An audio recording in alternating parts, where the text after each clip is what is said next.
Welcome, young ones. So glad you have joined the party.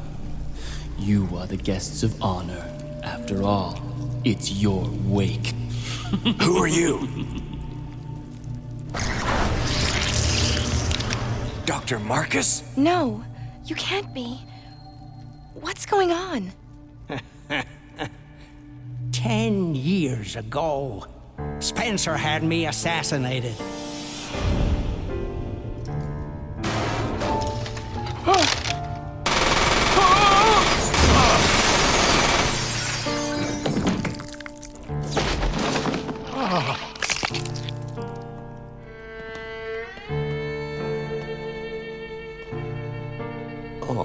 Time to die, Doctor. I will take over your research. Wesker, Birkin.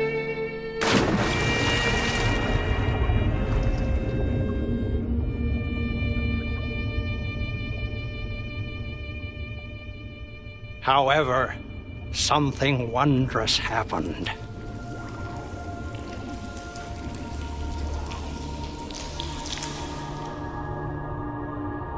It took the T-virus inside of my queen years to procreate my new life.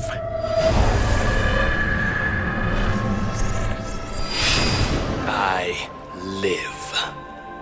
Now I will have my revenge on Umbrella, and the world will burn in an inferno of hate. You'll pay for what you've done. We'll see which one of us is gonna die.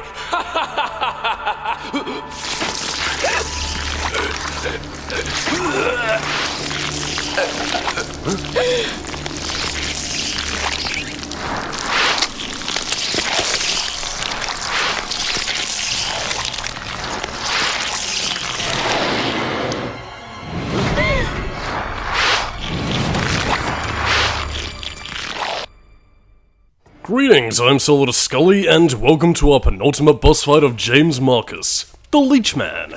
And now that his backstory is finally revealed, I can just call him James Marcus as opposed to Leech Man or anything else. This boss battle is pretty much your typical Resident Evil runabout while avoiding the ultra-powerful Leech Man, and yeah, if I can say anything, it kind of reminds me of that, actually, the boss fight itself is actually kind of reminiscent of, the Lost Plagas boss fight in Resident Evil 5, where you have to lure it into the fire chamber. And then, like, a later version where you don't have the fire chamber, so you have to shoot off the spores, and you can never tell if you're doing enough damage to the fucking thing. Oh, well, nothing more to say about that phase, it's pretty much dead. But yes, James Marcus. He ate the Queen Leech that was his prized possession, it regenerated his cells, and, judging by the look on his face, I'm guessing that he thought that the Leech Queen gave him power, but instead he was giving power to the Leech Queen itself. Serving as more of a host body, because, I mean, you saw during the cutscene, like, I mean, he looked visibly disturbed that his body was transforming and contorting, so, yeah, I guess that creates a bit of an interesting conundrum. Was the Leech Queen the one in control the whole time, or was it Marcus, or was it a symbiotic thing? Although I guess it couldn't be, or maybe the Leech Queen had thoughts of her own that she could keep separate from Marcus? That would have been very interesting, but, yeah, obviously we haven't heard the last of Marcus at this point, and, yeah, if our Resident Evil 2 training is anything to go by, this was just but a taste of what the Leech Queen has to offer. And I mean, if I can't say anything, I mean, the Leech Queen as a boss fight does make for a decently climactic fight, so there's that, I suppose. So there we have it. We pretty much just have to do a thing where we put Rebecca on one end, Billy on the other, and open the door. Whoopee! Puzzle stuff. Okay. I've really not got much to say, as you can probably tell. I'm a little bit exhausted with Resident Evil 0. I mean, I really don't mean to be negative, I really don't, but I mean, I'm trying my hardest, but this game is exhausting to commentate over, and I'll save my final thoughts for the end credits, but really, it's, I'm going to bed after this. But in any case, open up the door and we pretty much have our final rest stop before the final boss fight. We'll gather some items, do a thing, and that should be pretty much it. So, yeah. And I suppose before anybody brings it up, unless they bring it up in a previous part that hasn't yet to be uploaded at this stage, yeah, this sequence here was inspired by the final sequence in the movie Aliens. That is to say, the sequel Aliens by James Cameron, not Aliens the Aliens, the original Alien, because that would have been a very different boss fight. Although, then again, it does also sort of begin to explain why the leeches act the way that they do and why they feel very xenomorph, or at the very least the primitive stages of the xenomorph. Although, then again, that might also partially be, you know, a bit of an inspiration for the hunters in that aspect, but, you know, that's neither here nor there in this case. Item management, the game. Might as well let this sink in for the final part, because really, is there anything that you can't think of about Resident Evil 0 that's just item management in the game? The answer is no. But yeah, that's pretty much our main lift, just showing you the view, getting some nice stuff to trade with Billy, and yeah, that'll pretty much be us. So, let us have one final save of the game, a drink of the Pepsi, and then we'll finally move on to greener pastures, laddie. Because it's almost daytime. Ironically, since I'm recording this at nighttime. But I wished. I don't even know if there's any background music at the moment, because I have to lower the volume, obviously, so I can hear myself talk and not get any audio bleeding from the sound, but, yeah. This is it. So I suppose, if I can just do the bullshitty YouTubery thing, how's life? Have you enjoyed Resident Evil 0 as much as I have? I certainly hope so. Although I suppose that's probably a question to ask at the end of the commentary, but, I'm just padding for time, really.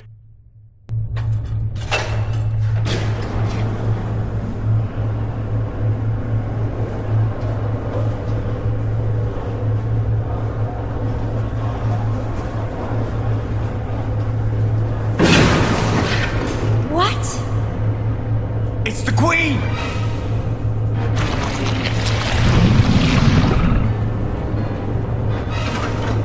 The self-destruct system has been activated. All personnel evacuate immediately. Repeat. Who activated the self-destruct system? Come on, can't this thing move any faster?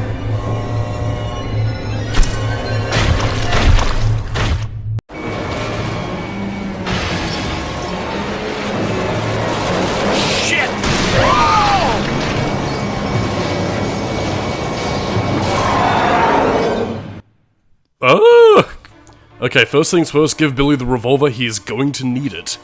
And, second of which is basically, yes, kill it, kill it, kill it, kill it, kill it, kill it, kill it, fire away, shoot, shoot, bang, bang, shoot. Oh wait, did I give the revolver to Rebecca? I can't quite remember.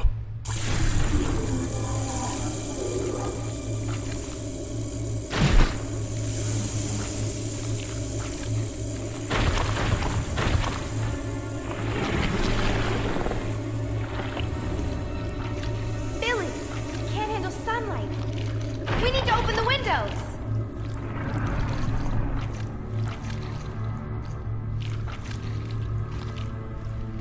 Follow me!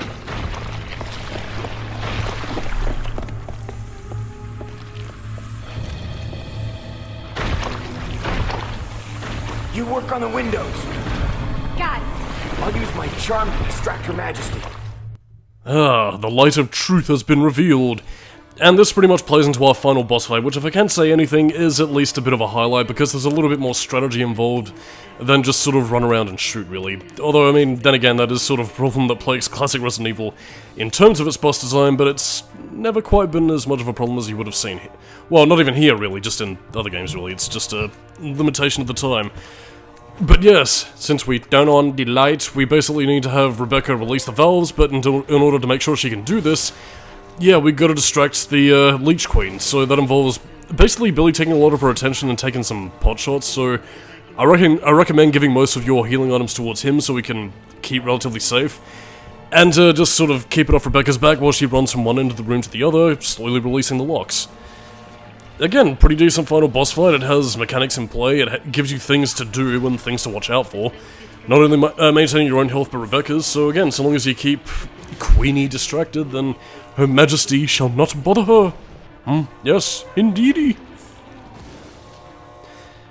But yeah, it's You know what, I was actually thinking, because again, I was looking once again back through some Devil May Cry concept art, and I saw some concept of a Kraken-esque enemy that I initially thought was meant to be concept art for the Joker Golem from Devil May Cry 2, but the more I look at the Queen Leech here, the more I'm realizing, yeah, this was intended to be in Resident Evil 4, or the Devil May Cry version of Resident Evil 4.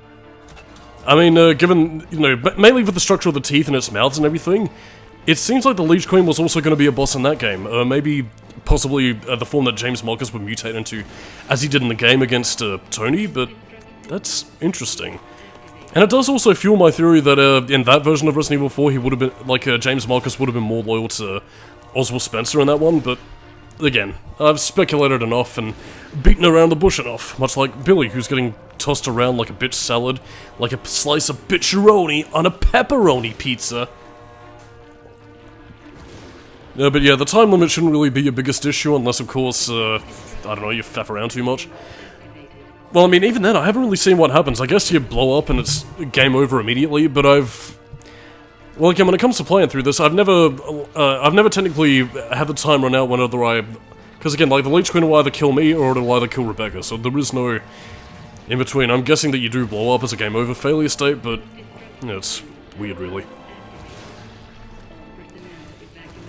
But yeah, apart from that, just sort of keep your distance. It'll pretty much give you a bit of a tail whack. It doesn't have any instant kill death attacks as far as I know, but again, not that I'm really willing to find out anyway, but yeah, decent final boss all around, and it does end the game on its strongest note, relatively speaking, but it's just a problem that we had to go through so much chaff towards the end game that, again, like any real excitement, is just feeling a little bit exhausted at the moment. But the light! Kingdom Hearts!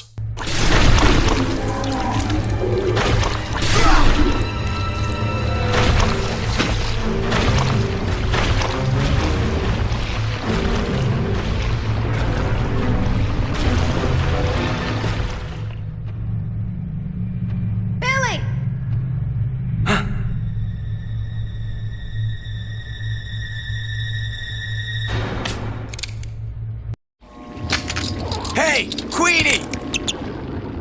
Feast on this!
Hey, that must be the old mansion that Enrico was talking about.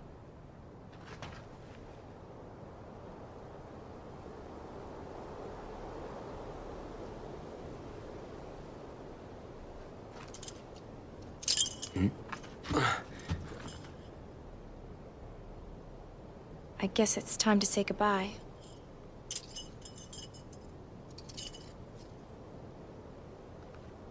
Officially, Lieutenant Billy Cohen is dead. Yeah, I'm just a zombie now.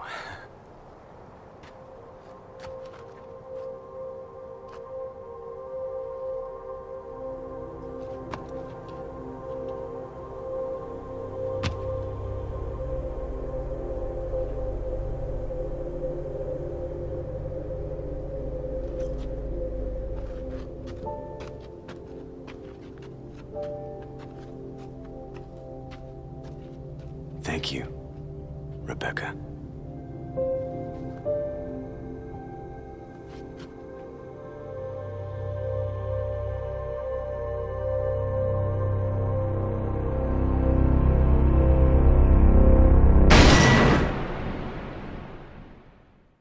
By the by, those dog tags don't actually show up in the 2002 remake, so, Rebecca, do you still have them? I guess maybe they might show up in a cameo appearance in Resident Evil Vendetta, but I can't remember at this stage. But anyway, that, dudes and dudettes, was Resident Evil 0. I mean, counterintuitively to how I've been sort of half complaining, half praising the game throughout the commentary, it's not bad. And again, I've said that time and time again, I feel like mechanically, it's about as refined as Resident Evil can get.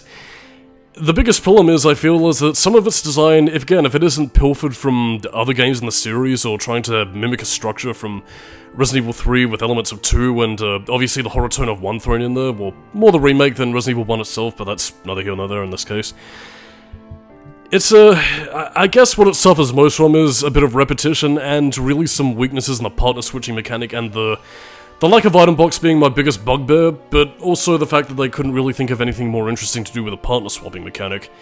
I suppose maybe if Billy or Rebecca's partner character had more unique abilities for them to, at least to make playing as them feel a little bit more interesting, as you had partners who help the character get from one end to another. I guess, again, even though not exactly an equivalent example, kind of similar to the whole Gen Scree dynamic from Primal, that probably would have suited the game a little bit better into having more creative puzzles, I think. As it stands though, again, the whole chemistry mixing thing is heavily underutilized except for the endgame. Billy's player set makes him the optimal character to play as, even though his relevance in the plot doesn't really amount to much in the grand scheme of things. I mean, I did theorize about his whole connection to Umbrella, but again, the games don't really state that, and they don't really do anything with it. Again, Bravo Team is sort of let down by the fact that they barely show up. Rebecca herself does get a fair bit to do in the game, so, I mean, there is that, and the fact that she gets more of a playable role, but really, Wesker disappears, Birkin does fuck all. James Marcus as a villain is interesting, but I feel like they could have done more with his backstory, or at least shown more of his motivation beyond I'm evil, want revenge against Umbrella, and Inferno of Hate, brew ha ha ha ha.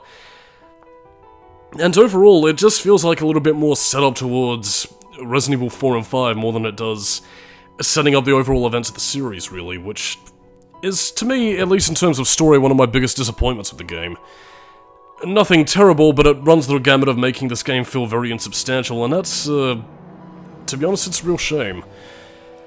And I suppose that also does make it a little bit more difficult to recommend Resident Evil 0, because most people who play through the Resident Evil series mainly start with, you know, the 4 or the remakes more recent years.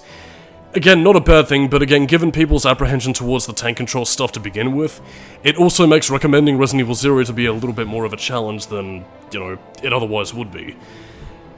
Again, I would recommend at least playing it through once and seeing whether or not the gimmicks of the game make it work for you, because again, it does. One of the people watching the video is Scorny, my good friend.